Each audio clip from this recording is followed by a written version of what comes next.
এত ঝটপট করার প্রয়োজন নেই। সাইড টেবিল দেখিয়ে বলল, খাবারগুলো খেয়ে মেডিসিন খেয়ে নাও আর নিজের খেয়াল রাখতে শেখো, নিজের জন্য না হলেও যে আসছে তার জন্য। কথাগুলো বলে ইরিনা বের হয়ে গেল রুম থেকে। তিতির বেডে হেলান দিয়ে চোখ বন্ধ করে নিল। বড্ড ক্লান্ত লাগছে তার। সাইড টেবিলে তাকিয়ে খাবার দেখে ধীরে ধীরে উঠে ওয়াশরুমে চলে গেল। ফ্রেশ হয়ে খাবার খেয়ে নিল। খুব বেশি ক্ষুধা পেয়েছিল। খাবার খেলে মেডিসিন খেলো না। এতক্ষণে খেয়াল হলো এটা তাজের রুম নেই।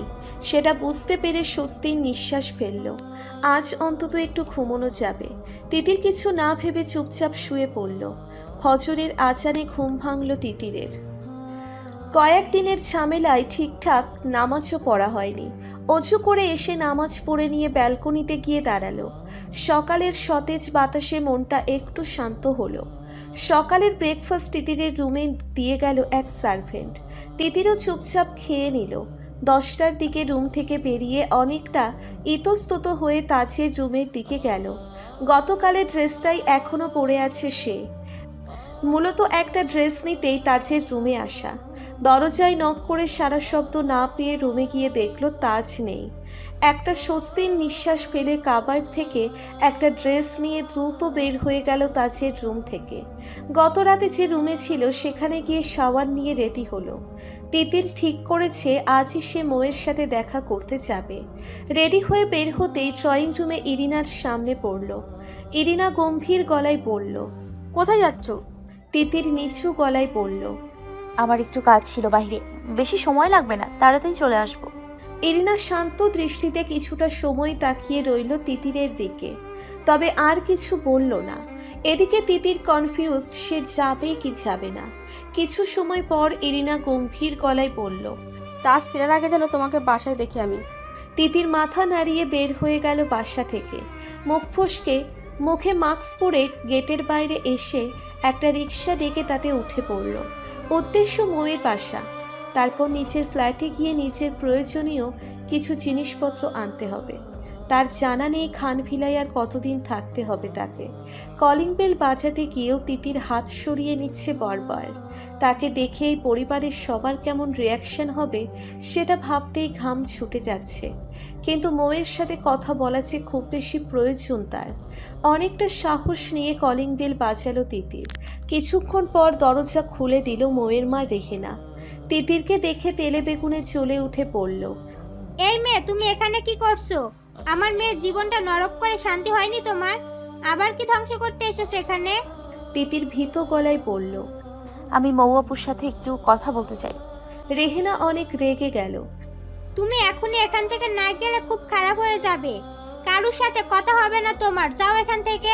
চিৎকার চেঁচামেচি শুনে মৌ বাইরে এসে বলল, কি হয়েছে মা? এভাবে চেঁচামেচি করছো কার সাথে? তুই রুমে যা মৌ। দরজায় তিতিরকে দেখে অনেক বেশি অবাক হলো মৌ। তিতিরকে গায়ে নিজের কেনা ড্রেস দেখে বুকে চিনচিন ব্যথা অনুভব করলো। মৌ নিজেই এগুলো কিনে তাজের কাবার্ডে রেখেছিল। এতে তাজ অনেক হেসেছিল তার কাণ্ড দেখে। একটা দীর্ঘ নিঃশ্বাস ছেড়ে শান্ত গলায় বলল, ওকে আসতে দাও, আমার কিছু কথা আছে ওর সাথে। রেহেনা বলল। কিন্তু প্লিজ মা, আসতে দাও। রেহেনা তিতিরের দিকে অগ্নিদৃষ্টি নিক্ষেপ করে দরজা থেকে সরে দাঁড়ালেন। তিতির ধীর পায়ে প্রবেশ করলো ভেতরে। মৌ তাকে ইশারা করলো তার সাথে যেতে। তিতির বাধ্য মেয়ের মতো মৌকে অনুসরণ করলো। মৌ তিতিরকে নিয়ে নিজের ব্যালকনিতে গিয়ে বসলো। মৌ শান্ত গলায় বলল। কি বলবে বলো। তিতির কিছুটা সময় থম মেরে বসে থেকে চোখ বন্ধ করে নিজেকে শান্ত করে বলল। স্যার সত্যি বলছে, তার কোনো দোষ নেই। মৌ অনেক অবাক হলো তিতিরের কথা শুনে। তাজ নির্দোষ শুনে না, বরং তিতির তাকে সত্যিটা বলেছে বলে অবাক হচ্ছে। তিতির আবার বলল, না আমি প্রেগনেন্ট, আর না স্যারের সাথে আমার কোনো সম্পর্ক ছিল কোনো কালই। রাগে শরীরে রক্ত গরম হয়ে আসছে মৌয়ের। ইচ্ছে করছে তিতিরকে গলা টিপে মেরে ফেলতে। দুটো জীবন নষ্ট করে দুটো পরিবারের মান সম্মান মাটিতে মিশিয়ে মেয়েটা কত সহজে সব স্বীকার করে নিচ্ছে। আদেও বুঝতে পারছে মেয়েটা কত বড় অপরাধ করেছে। মৌ লম্বা শ্বাস টেনে নিজেকে শান্ত করলো। তাহলে এসব কেন করলে? অকপটে তিতিরের উত্তর। বাধ্য হয়ে। মৌ অবাক হয়ে বলল, মানে? এবার টলমলো চোখে তিতির তাকালো মোয়ের দিকে, ভেজা গলায় বলল, আপনার জীবনের বেঁচে থাকার কারণ যে মানুষটা, কেউ যদি তার মাথায় গান তাক করে বলে, তার কথা না শুনলে শেষ করে দেবে মানুষটাকে, আপনি কি করতেন আপু? আমি স্বার্থপর মানুষ আপু, পারিনি নিজের স্বার্থের সাথে আপোষ করতে। তিতিরের গাল বেয়ে এক ফোঁটা নোনা পানি গড়িয়ে পড়ল। মৌ বিস্ময় কাটিয়ে উঠতে পারছে না, অবাক দৃষ্টিতে তাকিয়ে আছে তিতিরের দিকে। মৌ কাপা গলায় বলল, কেন করেছো এমনটা? আর কেন? তিতির চোখ বন্ধ করে একটা ঢোক গিলে বলল, র মৌ, কোথায় তুই? কারো আওয়াজে থেমে গেল তিতির। এই আওয়াজ তার খুব ভালো করে চেনা। এই তো সেই নর পশুটা যে সবার জীবন এলোমেলো করে দিয়েছে। ভয়ে গলা শুকিয়ে এলো তিতিরের। কি করবে বুঝে ওঠার আগেই ব্যালকনিতে প্রবেশ করলো রাইহান। মিস্টার রাইহান চৌধুরী, রহমান চৌধুরীর বড় ছেলে। তিতির বড় বড় চোখে তাকালো রাইহানের দিকে। কপালে বিন্দু বিন্দু ঘামের আনাগোনা দেখা গেল তিতিরের। রাইহান শান্ত দৃষ্টিতে একবার তার দিকে তাকিয়ে আবার মৌয়ের দিকে তাকালো। শরীর কেমন এখন তোর? মৌ কিছুটা সময় চুপ থেকে বলল, আলহামদুলিল্লাহ। তুই এখানে কেন? তিতির অবাক হয়ে তাকালো মৌয়ের দিকে। মৌয়ের কথা শুনে তার বুঝতে অসুবিধে হলো না রাইহান শুধু তার পরিচিত নয়, বরং কাছের কেউ। তিতির বুঝতে পারেনি রাইহান মৌয়ের পরিচিত। তিতির তাজের সাথে রাইহানের শত্রুতার কারণ জানে না।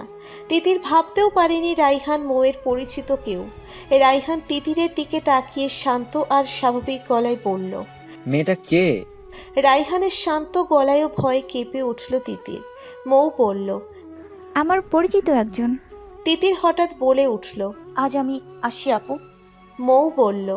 কিন্তু মৌয়ের কথা সম্পন্ন হওয়ার আগেই তিতির উঠে বের হয়ে গেল দ্রুত। মৌ আটকানোর সময়ও পেল না। তিতির কিছু বলতে চাইছিল, সেটা সম্পূর্ণ শুনতে পারল না মৌ। রাইহান বলল, মেয়েটা এভাবে চলে গেল কেন? তোদের দেখে হয়তো আইনজীবী ফিল করছিল। এখন কি মনে করে এসেছিস সেটা বল। তোর খোঁজ নিতে এলাম। মনে মনে বলল, আমি ঠিক সময়ে না গেলে আমার 2 বছরের সাজানো খেলা 1 মিনিটে শেষ করে দিতিস তুই।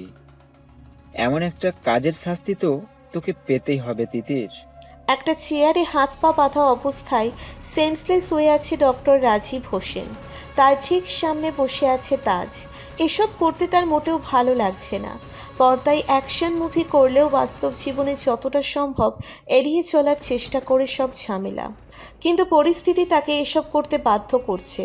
চোখে মুখে পানির ছিটা দিতেই জ্ঞান ফিরল রাজীবের। আশেপাশে তাকিয়ে বোঝার চেষ্টা করলো সে কোথায় আছে। সামনে তাজকে বসে থাকতে দেখে অবাক হলো। এইসব কি তাজ? তাজ নির্লিপ্ত গলায় বলল, আমিও সেটাই বলছি আঙ্কেল। এসবের মানে কি? আপনি আমাদের ফ্যামিলি ডক্টর, বলতে গেলে ফ্যামিলির একজন মেম্বার। আপনি কিভাবে পারলেন নির্দ্বিধায় এমন একটা মিথ্যা বলতে? এবার মাথা নিচু করে ফেলল রাজীব। তাজ বলল, টাকার জন্য এত বছরের বিশ্বাস বিক্রি করতে একবারও বিবেকে বাঁধলো না? রাজীব এবার তাকালো তাজের দিকে। পৃথিবীতে টাকার থেকে অধিক মূল্যবান অনেক কিছু আছে তাজ, তার মধ্যে আপনজন একটা। ছোট একটা মিথ্যার জন্য আমি আপনার আপনজনের মৃত্যু দেখতে পারবো না নিশ্চয়ই। তাজ অনেকটাই অবাক হলো। মানে? রাজীব নির্লিপ্ত কণ্ঠে বলল, মিথ্যা বলার জন্য হয়তো তুমি আমাকে শাস্তি দিবে এখন, কিন্তু মিথ্যাটা না বললে আমাকে পুরো পরিবার হারাতে হবে। তুমি আমাকে যা ইচ্ছে শাস্তি দিতে পারো, আমার কোনো অভিযোগ নেই। তাজ গম্ভীর গলায় বলল, লোকটা কে? সেটা আমি নিজেও জানি না। তোমাদের বাড়ি থেকে ফোন আসার পর আমি যখন তোমাদের বাড়ির উদ্দেশ্যে রওনা হই, তোমাদের বাড়িতে পৌঁছানোর 5 মিনিট আগে আমার কাছে কিছু ছবি আর একটা মেসেজ আসে। পরিবারের জীবন বাঁচাতে আমি বাধ্য হই মিথ্যা বলতে। তাজের মাথা হ্যাং করছে। সে ভেবেছিল রাজীবের থেকে কিছু অন্তত জানতে পারবে, কিন্তু এবারেও ফলাফল শূন্য। মেসেজ আর ছবি তাজকে দেখালো রাজীব। পরিবারের প্রতিটি মানুষের গলায় ছুরি ধরে রাখা হয়েছে, সাথে ছোট্ট একটা মেসেজ। সারা দেশের মানুষ যেটা জানে সেটাই যেন বলে রাজীব। নাম্বারটা নিয়ে কল করে দেখলো বন্ধ। একটা ক্রাইম করে এখনও নাম্বারটা ইউজ করার মতো বোকা নিশ্চয়ই তারা নয়। নাম্বারের ডিটেলস বের করতে বলে রাজীবকে বাসায় পৌঁছে দিতে বলল তাজ। তারপর বের হয়ে গেল গোডাউন থেকে। নিজের ফ্ল্যাটে ভয়ে জড়সড় হয়ে বসে আছে তিথির। মনে হচ্ছে এখনই বিকট শব্দে বেজে উঠবে তার ফোনটা, আর রাইহানের থেকে শুনতে হবে ভয়ঙ্কর কিছু। সারা রুম জুড়ে পাখির টেডি বিয়ার, খেলনা, জিনিসপত্র রাখা। রুমের আনাচে কানাচে পাখির হাজারো স্মৃতি। তিতিরের মনে হচ্ছে পাখি বলছে, আপনি আমার কষ্ট হচ্ছে, তোমাকে ছাড়া থাকতে আমার অনেক কষ্ট হয়, আমাকে নিয়ে যাও এখান থেকে। তিতির নিজের চুল খামচে ধরে চিৎকার করে কেঁদে উঠল। তোর কিছু হতে দিব না বনু, তোর কিছু হতে দিব না, আমি তোর কিছু হতে দিব না। এতে যা করতে হয় করব, কিন্তু তোর কিছু হতে দিব না। কেন এমন করছেন রায়হান চৌধুরী, কেন? আমি মুক্তি চাই এসব থেকে। অনেকটা সময় পরেও রাইহানের কোনো ফোন না পেয়ে ভয় বাড়তে লাগলো তিতিরের। রাইহানের তো এতে শান্ত থাকার কথা নয়, এ যেন ঝড়ের পূর্বাভাস। তিতির দুহাতে চোখ মুখ মুছে উঠে দাঁড়ালো। নিজের প্রয়োজনীয় জিনিসপত্র নিয়ে বের হয়ে গেল খান ভিলার উদ্দেশ্যে। গত রাতে যে রুমে ছিল সেই রুমেই গেল। সে ঠিক করেছে সেখানেই থাকবে। নিজের রুমে গিয়ে দরজা বন্ধ করে দিল। যত সময় যাচ্ছে ভয়ে তিতিরের দম বন্ধ হয়ে আসছে। বাকি দিন তিতির বন্ধ রুমেই কাটিয়ে দিল। সার্ভেন্ট খাবার দিয়ে গেলেও গলা দিয়ে তা নামলো না। ব্যালকনিতে বসে উদাস দৃষ্টিতে আকাশের দিকে তাকিয়েছিল তিতির। এশারের নামাজ পড়েই ব্যালকনিতে গিয়ে বসেছে। আকাশে চাঁদ নেই, তবে তারা দেখা যাচ্ছে দু একটা। পাশে রাখা ফোনটা বেজে উঠলে চমকে উঠল তিতির। স্ক্রিনে রাইহানের নাম দেখে ভয়ে হাত পা ঠান্ডা হয়ে আসছে তার। কাপা হাতে ফোন তুলে রিসিভ করলেও গলা দিয়ে আওয়াজ বের করতে পারল না শত চেষ্টা করেও। তোকে বলেছিলাম আমার কথার বাইরে গেলে তার চরম মূল্য দিতে হবে তোকে। রাইহানের শান্ত গলায়ও ভয়ে গলা শুকিয়ে এলো তিতিরের। আমার ভুল হয়ে গেছে, দয়া করে পাখির কিছু করবেন না। আমি ঠিক সময়ে না গেলে আমার 2 বছরের সাজানো খেলা 1 মিনিটে শেষ করে দিতিস তুই। এমন একটা কাজের শাস্তি তো তোকে পেতেই হবে তিতির, না হলে তোর সাহস বেড়ে যাবে। আজ মৌকে বলতে গেছিলি, কাল সরাসরি তাজকেই বলে দিবি। তোর সাহসটা কমানোর জন্য হলেও শাস্তি তো পেতেই হবে। তিতির ব্যস্ত হয়ে উঠল। না না না, আমি কাউকে কিছু বলবো না, আর মরে গেলেও মুখ খুলবো না। দয়া করে আমার পাখিকে কিছু করবেন না।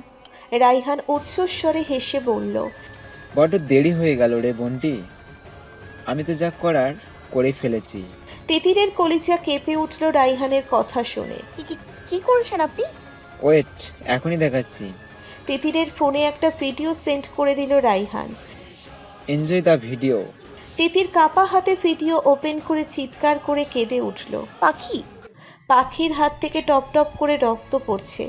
পাখি হাতের দিকে তাকিয়ে ভয়ে কাঁদছে, আর আশেপাশে তাকিয়ে আপনি বলে ডাকছে। রক্তে ভেসে যাচ্ছে হাতটা। তিতিরের নিজেকে পাগল পাগল মনে হচ্ছে। ইচ্ছে ফোনের ভেতরে ঢুকে বোনকে বুকে ছড়িয়ে নিতে। তিতির ফোনের দিকে তাকিয়ে পাগলের মতো কাঁদতে লাগলো। আমার জন্য হয়েছে বনু, আমাকে মাফ করে দে। আমি তোর পচা আপনি, আমি তোকে কষ্ট দিয়ে ফেলেছি। পাখির কত অসহায় মনে হচ্ছে, আশেপাশে আপনিকে খুঁজছে সে। তিতিরের বুক ছিঁড়ে যাচ্ছে কষ্টে। নিজেকে পৃথিবীর সবচেয়ে অসহায় মানুষ মনে হচ্ছে তার কাছে। ভিডিও শেষ হলে ফোনটা রেখে হাউমাউ করে কাঁদতে লাগলো তিতির। কিছুতেই নিজেকে ক্ষমা করতে পারছে না সে। তিতির পাগলের মতো রুমে ছুটে এলো, কিছু খুঁজতে লাগলো। সাইড টেবিলে পেয়েও গেল কাঙ্ক্ষিত জিনিস। ফলের সাথে রাখা ছুরিটা নিয়ে নিজের হাতে একটা টান দিল। মুহূর্তেই চামড়া কেটে লাল টকটকে তরল বের হয়ে এলো। আরও একবার ছুরি বসাবে তার আগেই ব্যালকনিতে থাকা ফোনটা আবার বেজে উঠল। ছুরি ফেলে দৌড়ে গেল ব্যালকনিতে। রাইহানের কল দেখে সাথে সাথে রিসিভ করলো। আমি আমার বোনের সাথে কথা বলতে চাই এখনই। আমি আর কিছু বলবো না কাউকে, সত্যি বলছি, একটা শব্দ বের করবো না মুখ থেকে। তিতির কথা শেষ করে মুখে হাত চেপে কান্না করতে লাগলো। এদিকে হাতের রক্তে ফ্লোর ভিজে যাচ্ছে, সেদিকে খেয়াল নেই তার। ওয়েট, পাখির সাথে কথা বলিয়ে দিচ্ছি। আর আজকের মতো ভুল দ্বিতীয়বার করার সাহস করিস না। তিতির অপেক্ষা করতে লাগলো পাখির সাথে কথা বলার। হাতের কথা তার মাথা থেকেই বের হয়ে গেছে। মেয়েটার হাত কাটলো কিভাবে ন্যান্সি? ন্যান্সি ভয়ে ভয়ে বলল, রায়হান স্যার সকালে কল করে জানালো পাখিকে নিয়ে বাইরে যেন একটু হাঁটিয়ে আনি। রুমে থেকে থেকে ডেসপারেট হয়ে যেতে পারে। আমি সকালে সামনের রাস্তায় হাঁটতে বের হয়েছিলাম তাকে নিয়ে। হঠাৎ একজন আমাকে সে বলল কেউ আমাকে ডাকছে। পাখিকে পাশের বেঞ্চে বসিয়ে আমি সেদিকেই এগিয়ে গেলাম। অনেক খুঁজেও কাউকে পেলাম না। ফিরে এসে দেখি পাখির হাত থেকে রক্ত পড়ছে। তাই তাড়াতাড়ি বাসায় নিয়ে এলাম। আহান রেগে গেল ন্যান্সির কথা শুনে। কেউ ডাকলো আর মেয়েটাকে একা একা রেখে আপনি চলে গেলেন? ন্যান্সি মাথা নিচু করে ফেলল। সরি। আহান বেডে গুটিসুটি মেরে শুয়ে থাকা পাখির দিকে তাকালো। বাসায় আসার পর ব্যান্ডেজ করে দিয়েছে আহান। হাতের কাটা গভীর না হলেও মেয়েটা ভয় পেয়েছে প্রচুর। শান্ত করতে অনেক কসরত করতে হয়েছে। কিছুক্ষণ আগেই ঘুমিয়েছে মাত্র। ভাগ্য ভালো আহান বাসায় ছিল, না হলে কি হতো আল্লাহ জানে। আহানের ফোন বেজে উঠলে স্ক্রিনে রাইহানের নাম্বার দেখে ভয় পেয়ে গেল। সে তো পাখির খেয়াল রাখতে পারেনি, এখন কি বলবে ভাইকে। ভয়ে ভয়ে কল রিসিভ করলো আহান। হ্যালো ভাইয়া। রাইহান শান্ত গলায় বলল। পাখি কোথায়? আহান আমতা আমতা করে বলল, আসলে ভাইয়া, আমি সবই জানি, তাই বাহানা করার প্রয়োজন নেই। তুই পাখির কাছে দে, আমি কথা বলবো। পাখি তো ঘুমাচ্ছে ভাইয়া। ডেকে বল, ওর আপনি কথা বলবে। আহান অবাক হয়ে বলল, কিন্তু যেটা বলছি সেটা কর, বেশি কথা পছন্দ নয় আমার। ন্যান্সি নিচু স্বরে ডেকে তুলল পাখিকে। মেয়েটা এখনো কেমন ভয়ে গুটিয়ে আছে। রাইহান বলল, ফোনটা পাখির কাছে দিয়ে তোরা চলে যা। আহান কিছু বুঝতে পারছে না, তবে কথা না বাড়িয়ে পাখির কাছে ফোন দিয়ে চলে গেল আহান আর ন্যান্সি। ভিডিও কলে পাখি স্ক্রিনে রাইহানকে দেখে ড্যাব ড্যাব করে তাকিয়ে আছে। পাখি ঠোঁট উল্টে বলল, আপনি কে? আমার আপনি কোথায়? রাইহান কিছু না বলেই তিতিরকে অ্যাড করে দিল কলে। তিতিরকে দেখে কেঁদে দিল পাখি। আপনি তুমি আসছো না কেন? দেখো আমি ব্যথা পেয়েছি, একটা পচা লোক আমাকে ব্যথা দিল তো। তিতির কেঁদে উঠল বোনের কথা শুনে। কতদিন পর বোনটাকে দেখতে পেল। কাঁদতে কাঁদতে বলল, কাঁদে না সোনা, আমি চলে আসবো তো। তুমি একদম ভয় পাবে না, তুমি গুড গার্ল হয়ে থাকো, আমি তাড়াতাড়ি চলে আসবো। আমি দুষ্টুমি করব না, তুমি চলে আসো। আমার একা থাকতে ভালো লাগে না তো। খুব বেশি ব্যথা লেগেছে বনু? হ্যাঁ তো, ব্যথা করছে তো। প্লিজ তুমি চলে এসো, ব্যথাও চলে যাবে। পাখির কথা শুনে কলিজা ছিঁড়ে যাচ্ছে তিতিরের। ইচ্ছে করছে বোনকে বুকের ভেতর লুকিয়ে ফেলতে, যাতে আর কেউ কেড়ে নিতে না পারে। দুই বোন কাঁদতে লাগলো। আরও কিছু সময় কথা বলার পর রাইহান কেটে দিল কল। সে চুপচাপ দুই বোনের কথা শুনে গেছে, তবু পাথর মনে একটু দয়া হয়নি তার। তিতির ফোনটা বুকে চড়িয়ে কাঁদতে কাঁদতে এক সময় ঘুমিয়ে পড়ল ব্যালকনিতে। হাতের রক্ত পড়া বন্ধ হয়ে গেল একাই, শুকিয়ে যেতে লাগলো। আহান থম মেরে বসে আছে নিচের রুমে, তার মাথায় কিছুই আসছে না। নিচের রুমে থেকে তিতির আর পাখির কথোপকথন শুনেছে সে। রাইহানের মাথা থেকে হয়তো এই ব্যাপারটা বেরিয়ে গেছে। আহান কিছুতেই হিসাব মেলাতে পারছে না। রাইহান তাদের বলেছিল পাখির আপনি মারা গেছে, তাহলে পাখি কথা বলল কার সাথে? দুজনের কথাই তো মনে হয়নি অন্য কেউ। ল্যাপটপের স্ক্রিনে তিতিরকেও দেখেছে আহান। পাখির সাথে তার চেহারায়ও অনেক মিল আছে। প্রথম থেকেই পাখিকে চেনা চেনা লেগেছে আহানের কাছে, কিন্তু মনে করতে পারেনি কোথায় দেখেছে। রাইহান যখন বলল পাখি তাদের আপন কেউ, তখন আর মাথা ঘামায়নি, ভেবেছে আত্মীয় কেউ হবে। আগে দেখেছে তাই চেনা লাগছে, কিন্তু আহান এখন বুঝতে পারছে পাখিকে তার চেনা চেনা লাগার কারণ। সে পাখিকে নয় বরং তিতিরকে আগে কোথাও দেখেছে, আর তিতিরের সাথে পাখির চেহারায় মিল থাকায় পাখিকে চেনা চেনা লেগেছে। আহানের বুঝতে অসুবিধে হলো না এখানে অন্য কোনো গল্প আছে। রাইহান কিছু লুকোচ্ছে তার থেকে। সত্যিটা না জানা পর্যন্ত শান্তি পাবে না আহান। আহান বিড়বিড় করে বলল, কেই তিতির আর পাখি?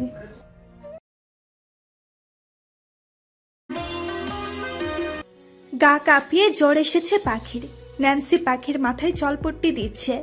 মেয়েটা জ্বরের ঘুরেও আপনিকে ডেকে যাচ্ছে। আহান পাখির কপালে হাত রেখে বোঝার চেষ্টা করলো জ্বর কমেছে কিনা। আহান ন্যান্সির উদ্দেশ্যে বলল, আপনি এবার গিয়ে ঘুমিয়ে পড়ুন, আমি আছি পাখির কাছে। ন্যান্সি বলল, কিন্তু স্যার, আপনার তো সকালে ভার্সিটিতে যেতে হবে। আহান পাখির দিকে তাকালো। আমার সমস্যা হবে না, আপনি যান। ন্যান্সি আর কিছু না বলে পাখির মাথায় হাত বুলিয়ে দিয়ে চলে গেল। আহান এক দৃষ্টিতে তাকিয়ে আছে পাখির দিকে। আহান কখনো পাখির দিকে বিরক্তির দৃষ্টি ছাড়া তাকায়নি। কিন্তু আজ শান্ত দৃষ্টিতে তাকিয়ে পাখিকে স্নো হোয়াইট নাম দিতে ইচ্ছে করছে।